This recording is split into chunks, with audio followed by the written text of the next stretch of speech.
Hi friends, welcome back to NCERT in Telugu. నా పేరు Ashok. So ఈ వీడియోలో మనము పాస్టరలిజం ఇన్ ఆఫ్రికాలో చూద్దాం. ప్రీవియస్గా మనం ఇండియాలో పాస్టరలిస్ట్ గురించి చూసాము, వాళ్ళ యొక్క కమ్యూనిటీస్ అండ్ డిఫరెంట్ కమ్యూనిటీస్ ఏమేమి ఉన్నాయని చెప్పేసి చూసాం కదా. సో ఇప్పుడు ఆఫ్రికాకి వెళ్ళిపోదాము. ఎందుకు ఆఫ్రికా గురించి ఇక్కడ ఫోకస్ చేస్తున్నారంటే, over half of the world's pastoral population ఆఫ్రికాలో ఉంటుందన్నమాట. అంటే మన ప్రపంచ దేశాలన్నీ తీసుకున్నట్లయితే పాస్టరల్ పాపులేషన్ హాఫ్ కన్నా ఎక్కువ మనకి ఆఫ్రికాలోనే కనిపిస్తుంది. ఈవెన్ ఇప్పటికి కూడా 22 మిలియన్ ఆఫ్రికన్స్ ఈ పాస్టరల్ యాక్టివిటీస్ మీద వాళ్ళ జీవనాధారం ఆధారపడి ఉందని చెప్పేసి అర్థం అన్నమాట. ఇక్కడ పాస్టరలిస్ట్స్ అంటే మళ్ళీ ఒకసారి గుర్తు చేసుకుందాం. పాస్టరలిస్ట్స్ అంటే ఎవరంటే పశువుల కాపర్లు. ఓకే. సో ఆఫ్రికాలో ఏమేమి కమ్యూనిటీస్ ఉన్నాయి అంటే బెడోవిన్స్, బెర్బెస్, మాసాయ్, సోమాలి, బోరన్ అండ్ తుర్కానా. దీంట్లో మనకి దేని గురించి డిస్కస్ చేస్తారు మెయిన్గా అంటే మాసాయ్ కమ్యూనిటీ గురించి మనకి ఈ చాప్టర్లో డిస్కస్ చేస్తారు. ఫర్దర్గా అది చూసుకుందాము. సో ఆఫ్రికాలో మరి ఈ పాస్టరల్ కమ్యూనిటీస్ వాళ్ళు ఎక్కడ నివసిస్తారు అంటే semi arid grasslands or arid deserts. అంటే ఎక్కడైతే మనకి వర్షపాతం చాలా తక్కువగా ఉంటుందో, అంటే కొంచెం డెజర్ట్ ఏరియాస్ లాగా ఉంటాయో అక్కడ ఎక్కువగా ఉంటూ ఉంటారు. అండ్ అలాగే అక్కడ అగ్రికల్చర్ కూడా చాలా కష్టంగా ఉంటుంది. అలాంటి ప్లేసెస్లో వీళ్ళు క్యాటిల్ రైస్ చేస్తారు. క్యామెల్స్, గోడ్స్, షీప్స్ అండ్ అలాగే డాంకీస్ కూడా వీళ్ళు పెంచుతూ ఉంటారు. అండ్ దాని నుంచి ఈ యానిమల్స్ నుంచి వచ్చిన మిల్క్ కానీ, మీట్ కానీ, స్కిన్ అండ్ వూల్ని అమ్ముకుంటూ వాళ్ళ జీవనం కొనసాగిస్తూ ఉంటారు. ఇంకా కొంతమంది ఏం చేస్తారు అంటే ట్రేడింగ్ అండ్ ట్రాన్స్పోర్ట్ చేసుకుంటూ ఉంటారు. యానిమల్స్ ట్రేడింగ్ కానీ, లేకపోతే యానిమల్ ప్రొడక్ట్స్ ట్రేడింగ్ కానీ. ఇంకా కొంతమంది ఏం చేస్తారు అంటే ఎక్కడైతే కొంచెం అగ్రికల్చరల్ యాక్టివిటీస్ ఉంటాయి అని వాళ్ళకి అవకాశం ఉన్న క్రమంలో వాళ్ళు ఈ పాస్టరల్ యాక్టివిటీకి అగ్రికల్చర్ కంబైన్ చేసుకొని పని చేసుకుంటూ ఉంటారు. అండ్ అండ్ ఇంకా కొంతమంది వెరైటీ ఆఫ్ జాబ్స్ చేసుకుంటూ ఉంటారు. వాళ్ళ దాని నుంచి వచ్చే చిన్న చిన్న అమౌంట్స్తో వాళ్ళ జీవనం కొనసాగిస్తూ ఉంటారు. So like pastoralists in India, the lives of African pastoralists have changed dramatically over the colonial and post-colonial periods. ఈ చేంజెస్ ఏంటో మనం చూద్దాం. అంటే కలోనియల్ పీరియడ్లో అండ్ అలాగే కలోనియల్ పీరియడ్ ఎండ్ అయిన తర్వాత వీళ్ళ యొక్క కమ్యూనిటీస్ ఏ విధంగా జీవించాయని చెప్పేసి ఒకసారి చూద్దాము. సో ఇక్కడ మనకి కనిపిస్తుంది మౌంట్ కిలిమంజారో. సో ఇక్కడ మనకి మాసాయ్ కమ్యూనిటీ గురించి చెప్తున్నారు. సో మాసాయ్ని రెండుగా డివైడ్ చేసుకుంటే మా అండ్ సాయ్ని మై ల్యాండ్ అని చెప్పేసి అర్థం. సో ఇక్కడ కనిపించేది మనకి మాసాయ్ కమ్యూనిటీస్ వాళ్ళు నివసించే ల్యాండ్. అండ్ అలాగే ఇక్కడ మనకి మౌంట్ కిలిమంజారో కనిపిస్తుంది బ్యాక్గ్రౌండ్లో.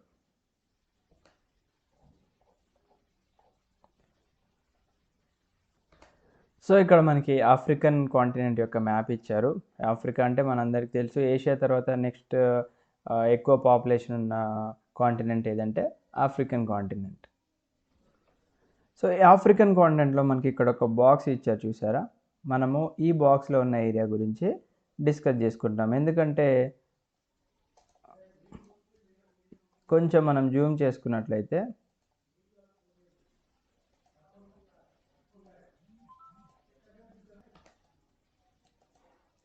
సో ఇక్కడ మనకి మాసాయ్ అని మూడు కనిపిస్తుంది కదా. సో ఏంటంటే ఇక్కడ తంజానియా ఉంది అండ్ అలాగే ఇక్కడ కెన్యా ఉంది.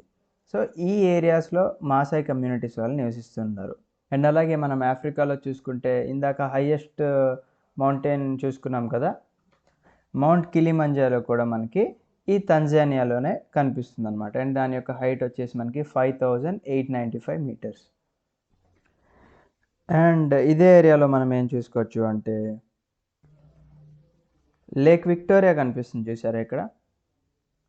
సో లేక్ విక్టోరియా వచ్చేసి మనకి ఆఫ్రికాలో ఒక లార్జెస్ట్ లేక్ అండ్ అలాగే మన ప్రపంచంతో పోల్చుకున్నట్లయితే second largest fresh water lake in the world అనమాట. నెక్స్ట్ వచ్చేసి లాంగెస్ట్ రివర్ నైల్ రివర్ కూడా మనకి ఆఫ్రికాలో కనిపిస్తుంది. దాంతోపాటుగా మనకి ఆఫ్రికన్ కాంటినెంట్లో నార్దర్న్ సైడ్లో మనకి సహారా డెజర్ట్ కూడా కనిపిస్తుంది. ఓకే.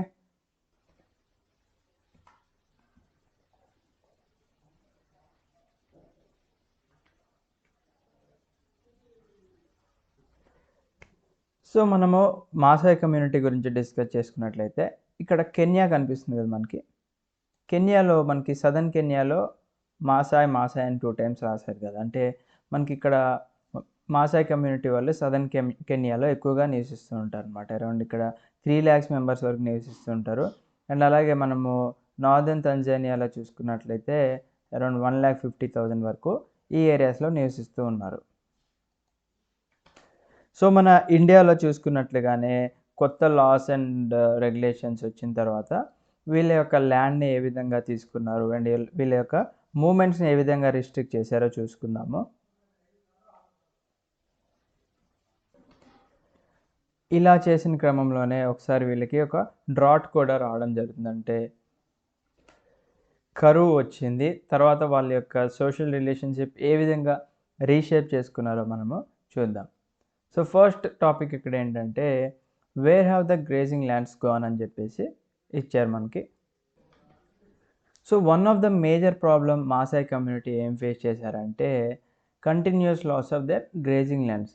అంటే వాళ్ళ పశువులకి ఏదైతే గ్రేజింగ్ ల్యాండ్స్ ఉన్నాయో ఇవన్నీ కూడా వీళ్ళు కంటిన్యూస్గా కోల్పోవడం జరిగింది. తర్వాత ఏమైంది, కొలోనియల్ టైం కన్నా ముందు మాసా ల్యాండ్ మనం చూసుకున్నట్లయితే నార్త్ కెన్యా నుంచి నార్త్ తంజానియా దాకా స్ట్రెచ్ అయి ఉందని చెప్పేసి అంటున్నారు. సో ఇక్కడ మనము కెన్యాలో నార్దర్న్ సైడ్ చూసుకున్నట్లయితే ఆల్మోస్ట్ ఇక్కడ ఈ ఏరియా నుంచి మనకి నార్దర్న్ తంజానియా అంటే ఆల్మోస్ట్ కెన్యా మొత్తం ఉంది అని చెప్పేసి చెప్తున్నారు. బట్ తర్వాత ఎప్పుడైతే మనకి 19th century స్టార్ట్ అవుతుందో అప్పుడు యూరోపియన్ పవర్స్ ఏవైతే అంటే యూరోప్ నుంచి ఈ ఆఫ్రికన్ కాంటినెంట్కి వచ్చి వీళ్ళ యొక్క టెరిటోరియల్ని వాళ్ళు ఆక్రమించుకునేవాళ్ళు యూరోప్ వాళ్ళు. అండ్ అలాగే ఏదైతే ఈ రీజియన్స్ ఉన్నాయో వీటిని డిఫరెంట్ కాలనీస్గా స్ప్రెడ్ చేయడం జరిగిందనమాట. సో 1885లో చూసుకున్నట్లయితే మాసాయ్ ల్యాండ్ ఏదైతే ఉందో దీన్ని హాఫ్ కింద కట్ చేయడం జరిగింది.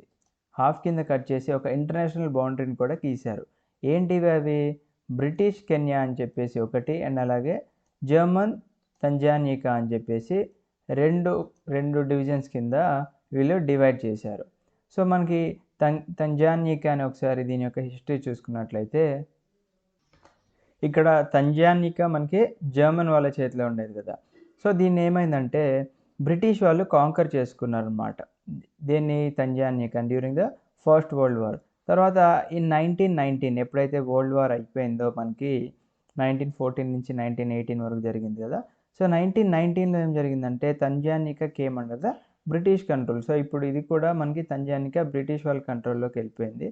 తర్వాత మనకి 1961లో దానికి ఇండిపెండెన్స్ వచ్చిన తర్వాత ఇది జంజిబార్తో యునైట్ అయిపోయి తంజానియా కింద ఫామ్ అవడం జరిగింది. సో ఇక్కడ మనం అందుకే తంజానియా చూస్తున్నాం. ఓకే,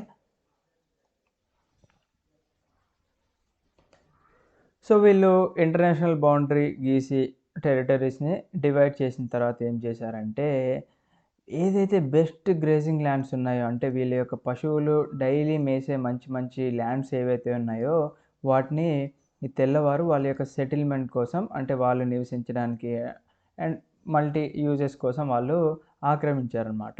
సో ఈ మాసాయ్ కమ్యూనిటీ వాళ్ళని ఇప్పుడు ఏం చేశారు అంటే చిన్న ఏరియాస్కి మూవ్ అవ్వడం స్టార్ట్ చేశారు. సో అప్పటి వరకు ఆల్మోస్ట్ కెన్యా మొత్తం ఉన్న వాళ్ళని చిన్నగా సదర్న్ పార్ట్కి చూసాం మనం, ఇందాక మ్యాప్లో చూసాం కదా. ఆ విధంగా స్మాలర్ ఏరియాస్ కంటే పైనుంచి ఉన్న టెరిటరీ మొత్తంని కిందకి వచ్చేసి లాస్ట్కి సౌత్ కెన్యాకి రావడం జరిగింది. అండ్ అలాగే నార్దర్న్ తంజానియాకి వచ్చి సెటిల్ అయ్యారనమాట. And the Maasai lost about 60% of their pre colonial lands. So చూడండి 60% ఆఫ్ దేర్ గ్రేజింగ్ ల్యాండ్స్ వీళ్ళు కోల్పోయారంటే బ్రిటిష్ వారు వచ్చి వీళ్ళకి ఎంత అన్యాయం చేశారో చూడండి. And they were confined to an arid zone with uncertain rainfall and poor pastures. So ఇక్కడ ఏమంటున్నారు, దే ఆర్ కన్ఫైన్డ్ అంటున్నారు. కన్ఫైన్డ్ అంటే వాళ్ళు పరిమితమై ఉన్నారు. దేనికి అంటే యారిడ్ జోన్ అంటే ఇక్కడ మనకి ఎండిపోయిన ఏరియా అని చెప్పుకోవచ్చు. విత్ అన్సర్టైన్ రెయిన్ఫాల్ అంటే అక్కడ రెయిన్ఫాల్ ఎప్పుడో పడుతుంది అండ్ పడినప్పుడు కూడా అది చాలా తక్కువ రెయిన్ఫాల్ ఉంటుంది. అండ్ అలాగే ప్యాస్చర్స్ కూడా చాలా పువర్గా ఉన్నాయి. అంటే వాళ్ళ యొక్క పశువులు తినడానికి అనుకూలంగా లేవన్నమాట. తర్వాత ఏమైంది, లేట్ 19th సెంచరీ అంటే అరౌండ్ మనకి 1890s, 1885 ఆ టైంలో చూసుకున్నట్లయితే బ్రిటిష్ కొలోనియల్ గవర్నమెంట్ వాళ్ళు ఏం చేశారంటే ఈస్టర్న్ ఆఫ్రికా, ఇప్పుడు ఇవన్నీ కూడా మనం డిస్కస్ చేసుకుంది ఈస్ట్ ఆఫ్రికాలోనే కదా, ఒకసారి చూసుకుందాము. సో ఇది మనకి ఈస్ట్ ఆఫ్రికా కిందనే వస్తుంది. సో ఈస్ట్ ఆఫ్రికాలో ఉన్న ఏరియాస్ ఏవైతే ఉన్నాయో వీళ్ళు కల్టివేషన్ అంటే అక్కడున్న పీజెంట్స్ అంటే అక్కడున్న రైతుల యొక్క కమ్యూనిటీస్ వాళ్ళు ఉంటారు కదా, అంటే అగ్రికల్చరల్ యాక్టివిటీస్ మీద డిపెండ్ అయ్యే వాళ్ళని ఏం చేశారంటే మీరు కల్టివేషన్ చేసుకోండి అని చెప్పేసి వాళ్ళని ఎంకరేజ్ చేయడం జరిగిందనమాట. అంటే మీరు అంటే ఇక్కడ లోకల్లో ఉన్న పీజెంట్ కమ్యూనిటీస్ ఎవరైతే ఈస్ట్ ఆఫ్రికాలో ఉన్నారో వాళ్ళని మీ యొక్క కల్టివేషన్ ఎక్స్పాండ్ చేసుకోండి, అంటే మీ యొక్క అగ్రికల్చరల్ యాక్టివిటీస్ అంటే ఏవైతే ఉన్నాయో అవి మీరు ఎక్స్పాండ్ చేసుకోండి అని చెప్పేసి చెప్పారనమాట. సో ఈ కల్టివేషన్ ఎప్పుడైతే ఎక్స్పాండ్ చేశారో ఆబ్వియస్గా అక్కడున్న ప్యాస్చర్ ల్యాండ్స్ ఏమవుతాయి అంటే, ప్యాస్చర్ ల్యాండ్స్ అంటే పశువులు తినే ల్యాండ్స్ ఏమవుతున్నాయి ఇక్కడ అంటే అవి కూడా ఫైనల్గా కల్టివేటెడ్ ఫీల్డ్స్ కింద మారినాయి అన్నమాట. అదే మనకి ప్రీ కొలోనియల్ టైమ్స్ అంటే ఈ బ్రిటిష్ వారు రాకముందు ఏం జరిగిందంటే ఈ మాసాయ్ పాస్టోరలిస్ట్ ఎవరైతే ఉన్నారో వీళ్ళు అగ్రికల్చరల్ నేబర్స్ని డామినేట్ చేశారనమాట. అంటే ఎక్కువగా ల్యాండ్ ప్యాస్చర్స్కే యూజ్ చేయడం జరిగేది అండ్ వీళ్ళదే పై చేయి ఉండేది ఎకనామికల్గా అండ్ పొలిటికల్గా చూసుకున్నట్లయితే. బట్ కొలోనియల్ రూల్ ఎండింగ్ వచ్చిన టైంకి సిచ్యువేషన్ కంప్లీట్గా రివర్స్ అయిపోయింది మనకి ఇక్కడ. And large areas of grazing land were also turn into game reserves like Maasai Mara and Samburu National Park in Kenya and Serengeti park in Tanzania. So ఇక్కడ Maasai community వాళ్ళ grazing lands ఏవైతే ఉన్నాయో ఈ పెద్ద పెద్ద areas of grazing lands ఏం చేశారంటే game reserves లాగా చేశారనమాట. లైక్ మాసాయ్ మారా గేమ్ రిజర్వ్ అంటే ఇక్కడ ఏంటంటే మనకి గేమ్ రిజర్వ్నే మనము వైల్డ్ లైఫ్ ప్రిజర్వ్ అని చెప్పుకోవచ్చు లేదా గేమ్ పార్క్ అని చెప్పుకోవచ్చు అనమాట. ఎందుకంటే ఇక్కడ లార్జ్ ఏరియాస్లో మనకి పెద్ద పెద్ద యానిమల్స్ లైక్ లయన్స్ కానీ టైగర్స్ కానీ జిరాఫ్స్ ఇవన్నీ కనిపిస్తూ ఉంటాయి. అండ్ ఇక్కడ గేమ్ రిజర్వ్ అని ఎందుకు పెట్టారు, వాళ్ళని హంటింగ్ చేయడానికి అనమాట. మెయిన్గా ఒక కంట్రోల్డ్ వేలో ఒక గేమ్ ఆడడానికి అంటే వాటిని హంట్ చేయడానికి ఇలా తయారు చేయడం జరిగింది. మెయిన్గా సఫారీస్లో వచ్చి మనకి సైట్ సీయింగ్ చేస్తూ ఉంటారు ఇక్కడ. So Maasai Mara, Samburu National Park in Kenya and Serengeti park in Tanzania వీటిని గేమ్ రిజర్వ్స్ కింద చేశారు. And pastoralist were not allowed to enter these reserves. So ఎంత అన్యాయం అయిపోయింది చూడండి వీళ్ళకి ఇప్పుడు, వీళ్ళ యొక్క కమ్యూనిటీకి. And they could neither hunt animals nor graze their herds in the areas. సరే మమ్మల్ని అలౌ చేయట్లేదు, ఓకే కనీసం మాకు హంటింగ్ చేసుకునే అవకాశం అన్నా కల్పిస్తారా అంటే అది లేదు. అండ్ అలాగే వీళ్ళ యొక్క పశువుల్ని కూడా అక్కడ మేత మేయడానికి అవకాశం లేకుండా చేశారన్నమాట. సో ఈ గేమింగ్ రిజర్వ్స్ అన్నీ ఎవరివండి ఇక్కడ అంటే మనకి ట్రెడిషనల్గా చూసుకున్నట్లయితే regular grazing grounds of Maasai herds, అంటే మాసాయ్ కమ్యూనిటీ వల్ల పశువులు ఏవైతే ఉన్నాయో అవి మేసే గ్రౌండ్స్ని వీళ్ళు గేమింగ్ రిజర్వ్స్ కింద చేశారనమాట. ఇంకోటి సెరెంగటి నేషనల్ పార్క్ ఒకటి క్రియేట్ చేశామని చెప్పాం కదా, అది 14,760 కిలోమీటర్స్ ఆఫ్ మాసాయ్ గ్రేజింగ్ ల్యాండ్ తీసుకొని వాళ్ళు కన్వర్ట్ చేయడం జరిగింది. సో చాలా దారుణం అనమాట. సో ఇక్కడ చూడొచ్చు మనకి గడ్డి లేకుండా జంతువులు, వీళ్ళు పెంచే జంతువులు ఏవైతే ఉన్నాయో అవి పౌష్టికాహారం లేకుండా ఎక్కువగా చనిపోతూ ఉంటాయి అన్నమాట, లేదా జబ్బులు పాలవుతూ ఉంటాయి. అంటే ఏవైతే ఈ మాసాయ్ కమ్యూనిటీస్ కాకుండా ఇంకా వేరే కమ్యూనిటీస్ వాళ్ళు కూడా వాళ్ళకి ఏంటి అంటే వాళ్ళ ఫ్యామిలీస్ని పోషించడానికి వాళ్ళ దగ్గర కూడా డబ్బులు ఉండవు అండ్ అలాగే ఫుడ్ ఉండదు, వాళ్ళ పిల్లలు కూడా కొంచెం ఇబ్బందికరమైన పరిస్థితి వస్తుందన్నమాట. సో ఇక్కడ కరువు వచ్చిందంటే ఏంటి అంటే ఇండైరెక్ట్గా మనకి ఫుడ్ తక్కువైందని చెప్పేసి అర్థం కదా. ఎక్కువగా మనకి ఇక్కడ అంబోసెల్లి నేషనల్ పార్క్ దగ్గరలో ఉన్న ఏరియాస్లో మనకి ఇది కనిపిస్తుందన్నమాట. బట్ ఈ ఏరియాస్లో ఉన్న టూరిజం చూసుకున్నట్లయితే చాలానే ఉంది. 240 మిలియన్ కెన్యన్ షిల్లింగ్స్ని అంటే ఎస్టిమేషన్ మనకి $3.5 మిలియన్ టూరిజం ద్వారా సంపాదించారు. బట్ ఈ చుట్టుపక్కల ఉన్న కమ్యూనిటీస్ వాళ్ళు బాగా ఎఫెక్ట్ అవుతున్నారు. అండ్ ఇన్ అడిషన్ కిలిమంజారోలో ఒక వాటర్ ప్రాజెక్ట్. ఆ వాటర్ ప్రాజెక్టులు ఉంటే మనకి వీళ్ళేమనుకుంటారు, అట్లీస్ట్ ఈ చుట్టుపక్కల ఉన్న కమ్యూనిటీస్ కన్నా వాటర్ లభిస్తుంది అనుకుంటాం కానీ, బట్ వాటర్ కూడా కమ్యూనిటీస్కి లభించట్లేదు యూజ్ చేయడానికి. అండ్ అలాగే ఇరిగేషన్కి కూడా లభించట్లేదు. అండ్ అలాగే వాళ్ళ యొక్క జంతువులకు కూడా ఆ వాటర్ని యూజ్ చేసుకొని విధంగా లేదన్నమాట పాపం. సో ఇక్కడ చూడొచ్చు మనము మాసాయ్ కమ్యూనిటీ వాళ్ళు, మాసాయ్ మై పీపుల్. సో ఇక్కడ మాసాయ్ని డివైడ్ చేస్తే మై పీపుల్, స్టార్టింగ్లో మై ల్యాండ్ అని చెప్పినట్టున్నా కదా, I'm so sorry. So Maasai అంటే my people. And the Maasai are traditionally nomadic అంటే తెలుసు కదా, ఒక ప్లేస్ నుంచి ఇంకొక ప్లేస్కి మూవ్ అయ్యేవాళ్ళు.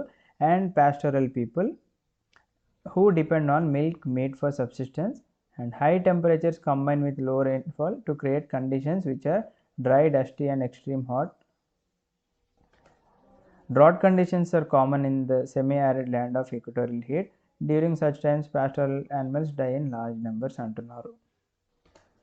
సో ఈ కమ్యూనిటీ వాళ్ళు స్టార్టింగ్ నుంచి మనం చూసుకున్నట్లయితే వాళ్ళ ఆచారం ప్రకారము వాళ్ళు జంతువులని, పశువుల కాపర్లు అని చెప్పుకోవచ్చు. అండ్ వాటి నుంచి వచ్చే మిల్క్ మీద, మీట్ మీద డిపెండ్ అవుతూ ఉన్నారు. బట్ ఎప్పుడైతే టెంపరేచర్స్ ఎక్కువగా ఉండి రెయిన్ఫాల్ తక్కువగా ఉన్న క్రమంలో ఏం జరుగుతుందంటే ఆ ఏరియా బాగా డ్రైగా అయిపోతుంది, బాగా హాట్గా అయిపోతుంది. అండ్ ఆ క్రమంలో జంతువులు కూడా గడ్డి మేయడానికి అవకాశం లేదు. అండ్ వీళ్ళ ఫ్యామిలీస్ కూడా ఎఫెక్ట్ అవుతున్నాయి కాబట్టి అలాంటి టైంలోనే వీళ్ళ జంతువులు మొత్తం కూడా చనిపోతాయని చెప్పేసి మనకి చెప్తున్నారు. సో ఇదే ఏరియాలో కాకుండా మనము pastoral communities elsewhere in Africa face similar problems. అంటే ఆఫ్రికాలో వేరే ఏరియాస్లో కూడా ఇలాంటి ప్రాబ్లమ్ ఫేస్ చేశారు. In Namibia, in South West Africa, the Kaokoland herders traditionally moved between Kaokoland and nearby Ovamboland and they sold skin, meat and other trade products in neighboring markets. All this was stopped with the new system of territorial boundaries that restricted movements between the regions. అంటే south west ఆఫ్రికాలో మనకి Namibia కనిపిస్తుంది. అక్కడ కావోకోలాండ్ హెర్డర్స్ ఉండేవాళ్ళు. అంటే కావోకోలాండ్ హెర్డర్స్ అంటే అక్కడ కావోకోలాండ్ community వాళ్ళు పశువుల కాపర్లుగా పనిచేస్తూ ఉండేవాళ్ళు. వాళ్ళు కావోకోలాండ్కి అండ్ దాని దగ్గరలో ఉన్న ఓవంబోలాండ్కి ఊరికే తిరుగుతూ ఉండేవాళ్ళు. అంటే కలోనియల్ పీరియడ్ కన్నా ముందు వాళ్ళు ఏం చేసేవాళ్ళు, వాళ్ళ దగ్గర ఉన్న మీట్ కానీ, మిల్క్ కానీ, స్కిన్ కానీ వాళ్ళు ఆ బౌండరీస్ అంటే ఒక మార్కెట్ లాగా క్రియేట్ చేసుకొని వాళ్ళు అమ్మడాలు, కొనడాలు చేస్తూ ఉండేవాళ్ళు. బట్ ఎప్పుడైతే ఈ టెరిటోరియల్ బౌండరీస్ క్రియేట్ చేయడం జరిగిందో ఇవన్నీ కూడా ఆగిపోయినాయి. అండ్ దీనివల్ల వీళ్ళు చాలా ఇబ్బంది పడుతున్నారని చెప్పేసి చెప్తున్నారు. The nomadic cattle herders of Kaokoland in Namibia complaint. ఏం కంప్లైంట్ చేశారు? వీ హ్యావ్ డిఫికల్టీ, మాకు ఇక్కడ చాలా ఇబ్బందిగా ఉంది. వీ క్రై, మేము ఏడుస్తున్నాము, మమ్మల్ని జైల్లో పెడుతున్నారు. We do not know why are we locked up, అంటే మమ్మల్ని ఎందుకు బంధిస్తున్నారు అర్థం కావట్లేదు, ఎందుకు జైల్లో పెడుతున్నారో అర్థం కావట్లేదు. We have no place to live, మాకు నివసించడానికి ప్లేస్ లేదు. We cannot get meat from the south, మాకు మీట్ తెచ్చుకోవడానికి సౌత్ నుంచి కూడా ఆస్కారం లేకుండా పోయింది. And our sleeping skins cannot be sent out. Ovamboland is closed for us, అంటే ఓవాంబో ల్యాండ్లో వీళ్ళు పనిచేస్తూ ఉండేవాళ్ళు కదా ట్రేడింగ్, అది కూడా క్లోజ్ చేసేసారు. We lived in Ovamboland for a long time. We want to take our cattle there, also our sheeps and goats. The borders are close, the borders presses heavily, we cannot leave అని చెప్పేసి పాపం వీళ్ళు ఒక letter రాయడం జరిగిందనమాట. చాలా దారుణం ఇది.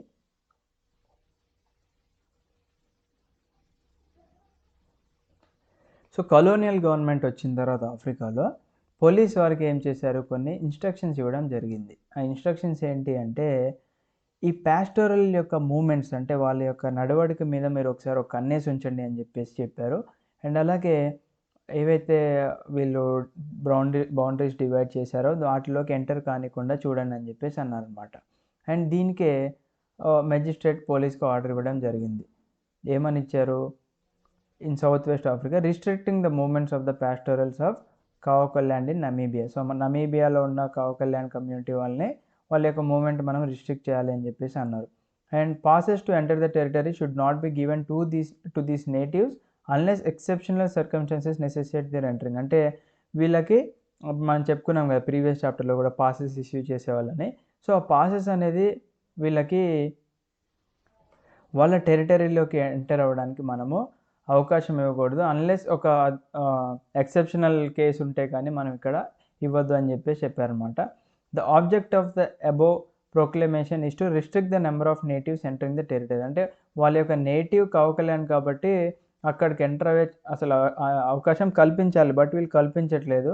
And to keep a check on them and ordinary visiting passes should therefore never be issued to them. So ఆ పాసెస్, ఆర్డినరీ పాసెస్ కూడా వీళ్ళకి ఇవ్వద్దు అని చెప్పేసి మేజిస్ట్రేట్ పోలీస్‌కి ఆర్డర్ ఇవ్వడం జరిగింది.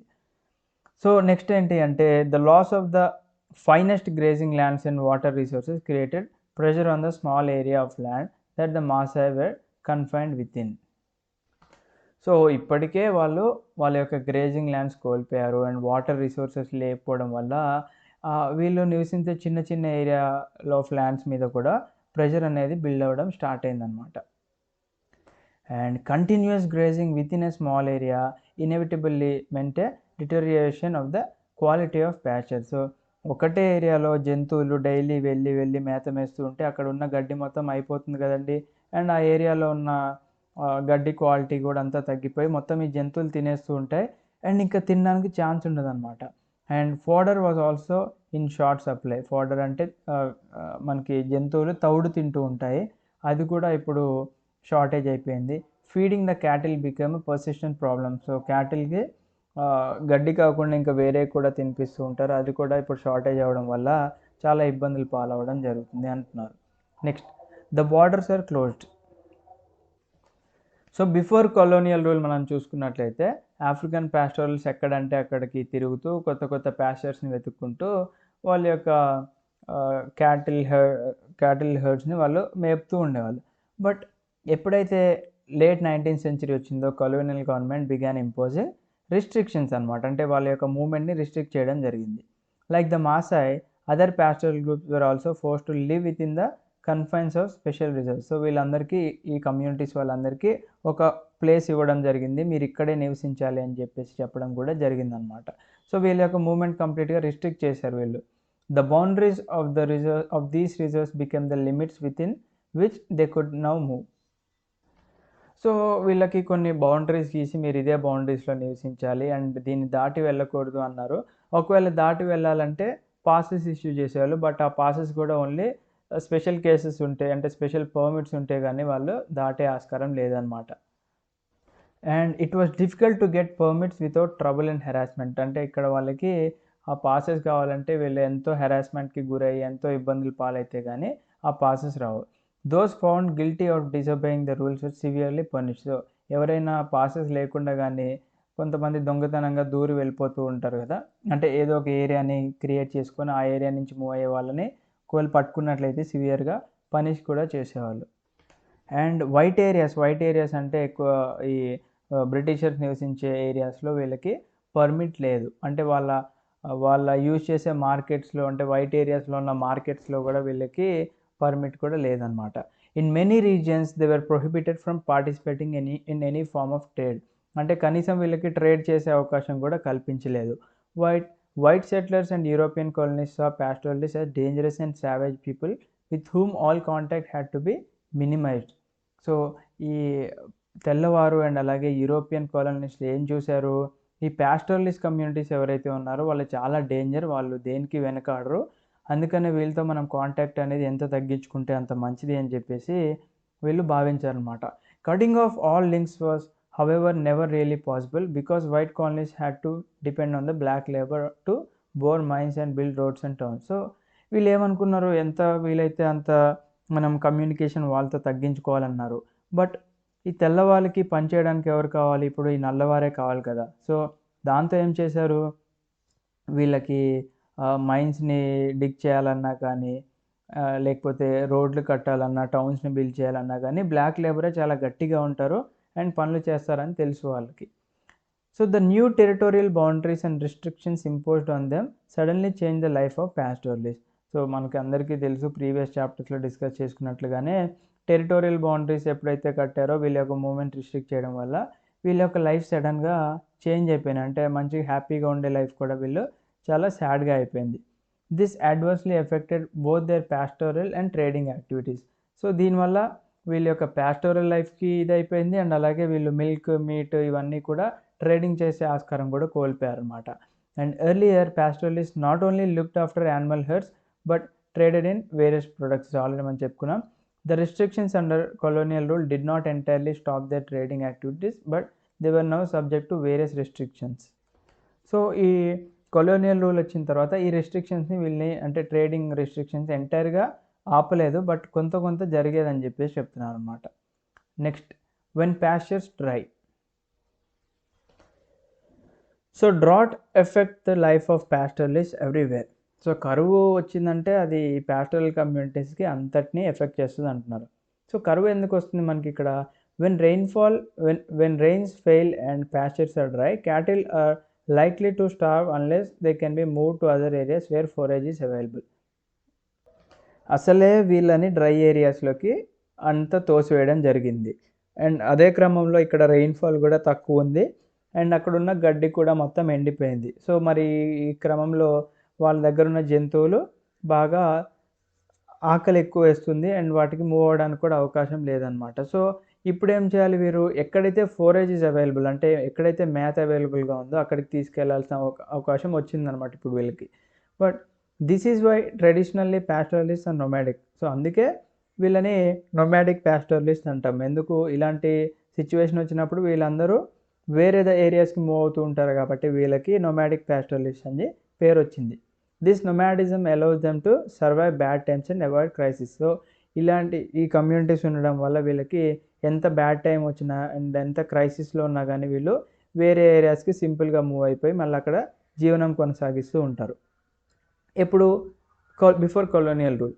బట్ కొలోనియల్ పీరియడ్ వచ్చిన తర్వాత the Maasai were bound down to a fixed area confined within a reserve and prohibited from moving in search of pasture. So వీళ్ళు ఉన్నప్పుడు కొలోనియల్ రూల్ ఉన్నప్పుడు వీళ్ళకి కరువు వచ్చిన తర్వాత ఏమైంది అంటే ఏరియాస్ని బౌండరీస్ గీసేసి ఫిక్స్డ్ ఏరియాస్ పెట్టేసి మీరు ఓన్లీ ఈ పర్టికులర్ ఏరియాలోనే ఉండాలి అండ్ మీకు కొత్త ప్యాస్చర్ వెతకడానికి కూడా అవకాశం లేదు, అది ఇది అని చెప్పేసి రెస్ట్రిక్షన్స్ పెట్టడం జరిగింది. And they were cut off from the best grazing lands and force to live with in semi arid track prone to frequent droughts. అంటే ఏదైతే బెస్ట్ గ్రేజింగ్ ల్యాండ్స్ ఉన్నాయో అంటే వీళ్ళ జంతువులు అన్నిటికీ సరిపడా మంచి మేత ఉన్న ఏరియా ఉందో ఆ ఏరియాస్ని వీళ్ళకి అలౌ చేయలేదు. అండ్ అలాగే force to live with in a semi arid అంటే మనకి సెమీ డెజర్ట్ ఉన్న ఏరియాస్లో వీళ్ళని ఎక్కువగా నివసించమని చెప్తూ ఉండేవాళ్ళు. అండ్ అక్కడ ఎక్కువగా వీళ్ళకి కరువు వస్తుంది ఎందుకంటే వర్షపాతం తక్కువగా ఉంటుంది కాబట్టి. Since they could not shift their cattle to places where pastures were available, large number of Maasai cattle died of starvation and disease in these years of drought. So కరువు వచ్చిన క్రమంలో ఏమైంది పాపం? Large number of Maasai cattle, so Maasai communities వల్ల ఆవులు కానీ గేదెలు కానీ ఇవన్నీ కూడా ఏమైనాయి అంటే పెద్ద మొత్తంలో చనిపోయినాయి అనమాట. డ్యూ టు స్టార్వేషన్ అంటే అవి ఆకలితో అలమటించి చనిపోయినాయి. And an inquiry in 1930 showed that the Maasai in Kenya possessed 7,20,000 cattle and 8,20,000 sheep and 1,70,000 donkeys. So 1930లో సర్వే ప్రకారం మనకి కెన్యాలో మనకి ఈ డిస్కస్ చేసుకున్న నెంబర్ ప్రకారం 7,20,000 క్యాటిల్ ఉండేవి అండ్ 8,20,000 షీప్ అండ్ 1,70,000 డాంకీస్ ఉండేవి. బట్ 2 ఇయర్స్లోనే సివియర్ డ్రాట్ అంటే తీవ్రమైన కరువు రావడం వల్ల అంటే 1933 అండ్ 34లో over half of the cattle in the Maasai reserve died. పాపం హాఫ్ కన్నా ఎక్కువ వీళ్ళ దగ్గర ఉన్న జంతువులన్నీ చనిపోయినాయి డ్యూ టు దేన్ని? కరువు వల్ల. ఎందుకు కరువు వచ్చింది? వీళ్ళకి కొత్త ప్యాస్చర్ వెతుక్కునే అవకాశం కల్పించలేదు కాబట్టి. As the area of grazing land shrank the adverse effect of the droughts increase in intensity అంటున్నారు. సో ఇక్కడ గ్రేజింగ్ ల్యాండ్స్ ఏరియాస్ తగ్గిపోయినాయి అండ్ కరువు ఎక్కువైపోయింది కాబట్టి ఇలాంటి సిచ్యువేషన్ అక్కరైంది. And the frequent bad years led to the steady decline of the animal stock of the pastoralist. And ఇలానే సేమ్ ఇయర్స్ కొనసాగడం వలన వీళ్ళ దగ్గర ఉన్న జంతువులు కూడా చనిపోవడం జరిగిందనమాట. సో నెక్స్ట్ టాపిక్ వచ్చేసి not all were equally affected. So ఈ మాసాయ్ ల్యాండ్లో నివసించే వాళ్ళందరూ కూడా ఈక్వల్గా ఎఫెక్ట్ అవ్వలేదు అని చెప్పేసి అంటున్నారు. ఎందుకంటే ఇక్కడ not all pastoralist were equally affected by the change in the colonial period అని చెప్పేసి అంటున్నారు. దాని యొక్క రీజన్ ఏంటో చూద్దాం. సో, ప్రీ కొలోనియల్ టైమ్స్ అంటే కొలోనియల్ రూల్ రాకముందు మాసాయ్ సొసైటీ 2 సోషల్ కేటగిరీస్ కింద డివైడ్ అయింది. ఒకటేంటి ఎల్డర్స్ అండ్ అలాగే ఇంకొకటి వారియర్స్. సో, ఎల్డర్స్ ఏం చేసేవాళ్ళు, ఎల్డర్స్ ఒక రూలింగ్ గ్రూప్ ఫార్మ్ చేసి వాళ్ళు టైమ్ టు టైమ్ మీట్ అయికుంటూ వాళ్ళ యొక్క కమ్యూనిటీస్‌కి ఏమేమి కావాలి అండ్ అలాగే ఏమన్నా చిన్న చిన్న గొడవలు ఉన్నా గానీ వాటిని సర్దుమర్చేవాళ్ళు ఎల్డర్స్. అండ్ ఇంకొక సోషల్ గ్రూప్ ఏంటి అంటే వారియర్స్. వారియర్స్ అంటే యుద్ధ వీరులు కాబట్టి వీళ్ళు దీంట్లో యంగ్ పీపుల్ కనిపిస్తూ ఉండేవాళ్ళు. మెయిన్‌లీ వీళ్ళ యొక్క ట్రైబల్ కమ్యూనిటీని ప్రొటెక్ట్ చేయడానికి. సో, ఇక్కడ కనిపిస్తున్నారు చూసారా మనకి వారియర్స్. ఒక్కొక్కళ్ళు ఒక 5 ఫుట్ స్పియర్‌ని పట్టుకొని చాలా గట్టిగా ఉన్నారు ఒక్కొక్కళ్ళు. సో, వారియర్స్ ఏం చేస్తూ ఉండేవాళ్ళు, ఈ కమ్యూనిటీని ప్రొటెక్ట్ చేసుకుంటూ అండ్ అలాగే క్యాటిల్ రైడ్స్ చేస్తూ ఉండేవాళ్ళనమాట. అంటే ఆహ్, ఎక్కడైతే ఆవులు, గేదెలు ఇవన్నీ ఉంటాయో వాటిని తీసుకొనొచ్చేస్తూ ఉండేవాళ్ళు. ఎందుకంటే అప్పుడు మనకి క్యాటిల్ అనేది వాళ్ళకి ఒక వెల్త్ కాబట్టి. అండ్ సో, ఇక్కడ వీళ్ళకి రైడింగ్ అనేది ఒక ఇంపార్టెంట్ యాస్పెక్ట్ అని చెప్పుకోవచ్చు. ఎందుకంటే వీళ్ళు ఎంతైతే రైడ్ చేసి ఎంతైతే క్యాటిల్‌ని ఎత్తుకొనొస్తారో వాళ్ళని ఒక మంచి పొజిషన్‌లో చూస్తూ ఉండేవాళ్ళు. అండ్ అలాగే వీళ్ళు వార్స్‌లో పార్టిసిపేట్ చేస్తూ ఉండేవాళ్ళనమాట. సో, ఇక్కడ చూడండి మనోడు ఎంత సీరియస్‌గా చూస్తున్నాడో. సో, ఇక్కడ వీళ్ళ యొక్క ఆచారం ప్రకారం even today young men go through an elaborate ritual before they become warriors. అంటే వీళ్ళ యొక్క ఆచారం ఉండేది. వీళ్ళ యొక్క సాంప్రదాయం ఉండేది అన్నమాట. ఏంటి అంటే ఇతని యొక్క వారియర్ కింద కన్సిడర్ చేయాలంటే they must travel throughout the sections region for about 4 months. అంటే వాళ్ళ యొక్క రీజియన్ ఏదైతే ఉందో అది 4 నెలలు తిరిగి ending with an event where they run to the హోమ్ స్టెడ్ and enter with an attitude of a raider. So, ఈ 4 నెలలు వీడు యానిమల్స్ పైన రైడింగ్ చేయడము, అంటే యానిమల్స్‌ని ఎలా తీసుకురావాలి అండ్ ఎలా ప్రొటెక్ట్ చేసుకోవాలి అది ఇది అని చెప్పేసి నేర్చుకోవడం జరుగుతుంది. అండ్ అలాగే ఈ యొక్క సెరమనీ మనకిక్కడ కనిపిస్తుంది కదా! బాయ్స్ ఎవరైతే ఉన్నారో వీళ్ళందరూ కూడా నాన్ స్టాప్‌గా డే మొత్తం డాన్స్ చేస్తూ ఉంటారనమాట. అంటే ఆ రోజు మొత్తం డాన్స్ చేయడము అండ్ ఇలాంటి రిచువల్ అనేది మనకి అమ్మాయిల్లో ఉండదని చెప్పేసి చెప్తున్నారు. And to administer the affairs of Maasai, the British introduced a series of measures that had important implications. So, వీళ్ళ యొక్క కమ్యూనిటీస్ మనకి వారియర్స్ అండ్ అలాగే ఎల్డర్స్ లాగా చూసాం కదా! సో, బ్రిటిష్ వారు ఆల్రెడీ వచ్చిన క్రమంలో ఏం చేశారంటే వీళ్ళ పైన కొన్ని మెజర్స్ తీసుకోవాలి మనము. అంటే వీళ్ళ కమ్యూనిటీస్ ఈ విధంగా ఉంటే మాకు నచ్చట్లేదని చెప్పి వీళ్ళేం చేశారు, వీళ్ళు చీఫ్స్‌ని అపాయింట్ చేయడం జరిగిందనమాట. అంటే మాసాయ్ కమ్యూనిటీని సబ్ గ్రూప్స్ కింద డివైడ్ చేసి చీఫ్స్‌ని అపాయింట్ చేయడం జరిగిందనమాట. సో దట్ వీళ్ళ యొక్క మూవ్‌మెంట్స్ అంటే వీళ్ళ యొక్క కదలికలు మొత్తం మీద ఒక కన్నేసి ఉంచడానికి. సో, వీళ్ళు వేరియస్ రిస్ట్రిక్షన్స్ పెట్టడం జరిగింది. అంటే రైడింగ్ మీద రిస్ట్రిక్షన్స్ అండ్ అలాగే వార్‌ఫేర్ మీద రిస్ట్రిక్షన్స్ పెట్టడం వల్ల కాన్సిక్వెంట్‌గా ఇక్కడ ఏం జరుగుతుందంటే ఎల్డర్స్ అండ్ వారియర్స్ కమ్యూనిటీ వాళ్ళపైన ఎఫెక్ట్ అయిందని చెప్పేసి చెప్తున్నారు. And the chiefs appointed by the colonial government often accumulated wealth over time. So, చీఫ్స్‌ని అపాయింట్ చేశారు కదా! ఇంక వాళ్ళేం చేస్తారు ఇదే కదా టైం అని చెప్పేసి వీలైనంత సొమ్ముని కాజేయడం స్టార్ట్ చేశారనమాట. అంటే వీలైనంత సొమ్ముని అక్యుములేట్ చేసుకున్నారు. అంటే గ్రో చేసుకున్నారిక్కడ. అండ్ చీఫ్స్ దగ్గర ఏంటంటే రెగ్యులర్‌గా ఇన్‌కమ్ ఉండేది కాబట్టి దాంతో వీళ్ళు యానిమల్స్‌ని బై చేసేవాళ్ళు, గూడ్స్‌ని అండ్ అలాగే ల్యాండ్‌ని కూడా కొనేవాళ్ళనమాట. And they lent money to the poor neighbours who needed cash to pay taxes. And అలాగే చుట్టుపక్కల ఉన్న నైబర్స్‌కి పువర్ పీపుల్ కూడా డబ్బులిచ్చి వాళ్ళు టాక్సెస్ పే చేయడానికి హెల్ప్ చేస్తూ ఉండేవాళ్ళు. Many of them began living in towns and become involved in trade. So, చాలా వరకు వీళ్ళు టౌన్స్‌లో నివసించి అండ్ అలాగే ట్రేడింగ్‌లో కూడా పాల్గొంటూ ఉండేవాళ్ళు. Their wives and children stayed back in villages to look after the animals. So, వాళ్ళ వైఫ్స్ కానీ, చిల్డ్రన్ కానీ విలేజెస్‌లోనే ఉంటూ ఉండేవారు. అండ్ చీఫ్స్ ఏంటంటే ఎంత వార్ వచ్చినా, డ్రాట్ వచ్చినా తట్టుకునే విధంగా వీళ్ళు తయారయ్యారనమాట. They had both pastoral and non pastoral income. So, వీళ్ళు ఈదర్ అంటే వాళ్ళ జంతువుల నుంచి వచ్చిన ఇన్‌కమే కాకుండా వేరే ఇన్‌కమ్ కూడా రావడం వల్ల వీళ్ళు సర్వైవ్ అయ్యారు కాబట్టి వీళ్ళు యానిమల్స్ వీటన్నిటిని కొనడానికి ఇక్కడ ఎక్కువగా ఛాన్స్ ఉంది. బట్ ఎవరైతే ఓన్లీ పాస్టోరల్ యాక్టివిటీస్ మీద డిపెండ్ అయి ఉన్నారో వాళ్ళ యొక్క జీవితాలు మాత్రం బాగా ఎఫెక్ట్ అయినాయి. అండ్ ఎప్పుడైతే వార్ కానీ, ఫెమైన్ కానీ వచ్చిందో వాళ్ళ దగ్గరున్నయి మొత్తం కోల్పోయారనమాట. ఓన్లీ పాస్టోరల్ యాక్టివిటీస్ మీద డిపెండ్ అయ్యేవాళ్ళు. And they had to go looking for work in towns. And టౌన్స్‌కెళ్ళి ఏదో ఒక పని చేసుకుందామని చెప్పేసి వాళ్ళు పాపం వెతుక్కుంటూ ఉండేవారు. కొంతమంది చార్కోల్ బర్నర్స్ లాగా అండ్ అలాగే డిఫరెంట్ జాబ్స్ చేస్తూ ఉండేవాళ్ళు వాళ్ళ యొక్క డైలీ ఇన్కమ్ కోసం. అండ్ లక్కీ పీపుల్ ఎవరంటే ఇక్కడ ఎవరైతే రోడ్ అండ్ బిల్డింగ్ కన్స్ట్రక్షన్ ఉన్నారో వాళ్ళు ఇక్కడ లక్కీ పీపుల్ అని చెప్పి చెప్పుకోవచ్చు మనం. The social changes in Maasai society occurred at 2 levels. ఏంటి? First, the traditional difference based on age between the elders and warriors was disturbed, though it did not break down entirely. So ఇక్కడ Maasai సొసైటీలో మనకి social changes అనేది 2 లెవెల్స్లో చూసుకుంటాం. ఏంటి అంటే ఏదైతే ట్రెడిషనల్ డిఫరెన్స్ ఉందో మనకి, అంటే ఎల్డర్స్ అండ్ వారియర్స్ యొక్క మధ్య ఏజ్ డిఫరెన్స్ ఇది డిస్టర్బ్ అయింది అని చెప్పేసి అంటున్నారు.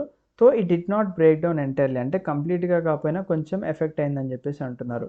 సెకండ్లీ ఏంటంటే new distinction between wealthy and poor pastoralist developed. ఇంకోటి ఏంటంటే ఎప్పుడైతే చీఫ్స్ని అపాయింట్ చేశారో వీళ్ళు ఆ చీఫ్స్ ఏంటి వెల్త్ అన్నింటినీ దోచుకున్నారు కాబట్టి అక్కడ వాళ్ళు రిచ్ అయిపోయారు. అండ్ అలాగే ఓన్లీ పాస్టరల్ యాక్టివిటీస్ మీద డిపెండ్ అయిన వాళ్ళు పూర్ అయిపోయారని చెప్పేసి చెప్తున్నాను అనమాట. సో ఫైనల్గా కన్క్లూజన్ చూద్దాం. మనం ఈ పాస్టరలిజం కాన్సెప్ట్ మొత్తం చదువుకున్నాం కదా, దీని మీద కన్క్లూజన్ ఏంటంటే, so we see that pastoral communities in different parts of the world are affected in variety of different ways by changing in the modern world. అంటే కొలోనియల్ గవర్నమెంట్ వచ్చిన తర్వాత మనకి చేంజ్ అయిన వాళ్ళ యొక్క new laws and new borders గీయడం కానీ, new patterns, వాళ్ళ యొక్క మూమెంట్ రిస్ట్రిక్షన్స్, ఇవన్నిటి వల్ల వీళ్ళ లైఫ్ చాలా ఎఫెక్ట్ అయినాయి అని చెప్పేసి చెప్తున్నారు. సో ఆ ప్రాబ్లమ్స్ అన్నీ మనం ఆల్రెడీ ఫస్ట్ పేరాలో ఉన్న ప్రాబ్లమ్స్ అన్నీ డిస్కస్ చేసుకున్నాము. బట్ సెకండ్లీ ఇక్కడ ఏం జరుగుతుందంటే, yet pastoralist do adapt to new times. So pastoral communities ఎవరైతే ఉన్నారో కొత్త ఎన్ని చేంజెస్ వచ్చినా కానీ వీళ్ళలో ఒక కొత్తదనం అనేది కనిపించింది మనకి. ఆ చేంజెస్కి వాళ్ళు అడాప్ట్ అయ్యారనమాట. They change the parts of their annual movement, reduce their cattle numbers, press for rights to enter new areas, exert political pressure on the government for relief, subsidy and other forms of support and demand, and right in the management of forests and water resources. So ఈ pastoral community వాళ్ళు ఇప్పుడు ఏం చేశారు తెలివిగా అంటే, వాళ్ళ యొక్క మూమెంట్ని annual moment కింద కన్సిడర్ చేసుకొని క్యాటిల్ కూడా, అంటే వాళ్ళ దగ్గర ఉన్న జంతువులను కూడా తగ్గించారు. ఎందుకంటే ఎక్కువ మొత్తంలో ఉంటే మూవ్ అవ్వడం కష్టం కాబట్టి. అండ్ అలాగే మాకు కూడా ఏదైతే గ్రేజింగ్ ల్యాండ్స్ ఉన్నాయో అక్కడ కూడా మాకు అలౌ చేయండి అని చెప్పేసి వీళ్ళు బోత్ పొలిటికల్ ప్రెషర్ అనేది తీసుకురావడం జరిగిందనమాట గవర్నమెంట్ మీద. అండ్ అలాగే మాకు సబ్సిడీలు కూడా ప్రొవైడ్ చేయండి, అది ఇది అని చెప్పేసి వీళ్ళు ఫైనల్గా ఫైట్ చేశారు. సో ఎన్వైర్మెంటలిస్ట్ అండ్ ఎకనామిస్ట్ ఏం చెప్తున్నారంటే, వీళ్ళు ఏం రికగ్నైజ్ చేశారు ఈ పాస్టరల్ నోమాడిజం అంటే, it is a form of life that is perfectly suited to many hilly and dry regions of the world. అంటే మన ప్రపంచంలో ఉన్న హిల్లీ రీజన్స్, అంటే ఎక్కువైతే కొండలు గుట్టలు ఉన్న ఏరియాస్ అండ్ అలాగే డ్రై రీజన్స్ ఉన్న ఏరియాస్లో వీళ్ళ యొక్క ఈ పాస్టరల్ నోమాడిజం అనేది ఎక్కువగా సూటబుల్ అని చెప్పేసి చెప్తున్నారు. అండ్ ఫైనల్గా మనకి ఇక్కడ వీళ్ళకి ఎక్కడ దారి లేకుండా మనకి హైవేలో కూడా కనిపిస్తున్నారు చూడండి. రైకా షీప్ హర్డర్స్ ఆఫ్ జైపూర్ వాళ్ళు హైవే మీద కూడా కనిపిస్తున్నారు. Heavy traffic on highways have made migration of shepherd's and new experience అని చెప్పేసి అంటున్నారు. So friends, this is the conclusion of this chapter.